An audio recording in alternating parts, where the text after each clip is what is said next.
Congressman Reyes, first, we appreciate your time.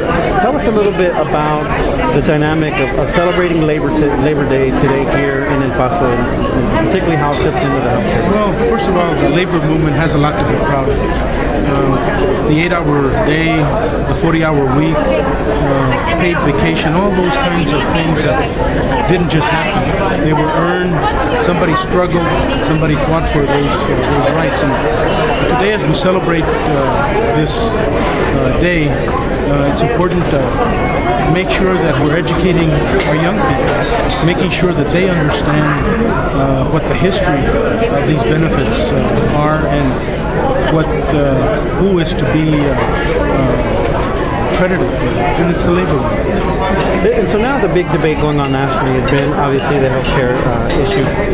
Tell me a little bit about how things are going with that, and especially the local community. Well, I think we're over the hump. As you know, there was a deliberate campaign of misinformation and disinformation.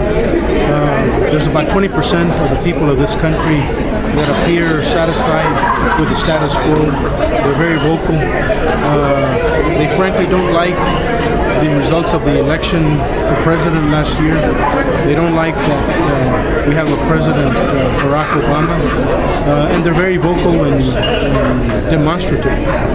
So that's been intertwined with the whole healthcare issue and the healthcare debate. I think we've largely left that issue behind us.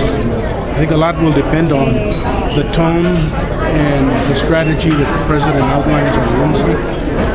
But right now, I believe we'll probably vote on healthcare reform sometime this fall, or the president will sign it sometime this fall. Do you feel at all frustrated, though, at the fact that you were under a fair amount of criticism for not having these town halls and everything, and then when you did have one, it just turned into a big, shouting match? Do you find that frustrating? Well, yeah, I mean, I recognized early on what they were trying to do. Yeah, I mean, I had a couple of encounters here in the district with a couple of people that were looking for a stage to perform, and that's why I said I feel sorry for them, because they're out of touch.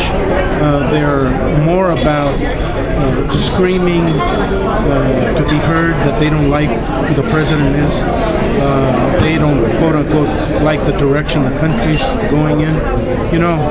We gave them their opportunity. They huffed, they puffed, they pranced, they danced. Now we get to do the business of doing healthcare reform. And I think that's going to pay huge dividends for the people that I represent here, because a third of my constituents have no healthcare insurance. In fact, this morning at this breakfast, all these people that were working here have no healthcare insurance. So I think it's significant, I think it's important, and I think it's worth fighting. Thank you so much, Congressman. Appreciate it.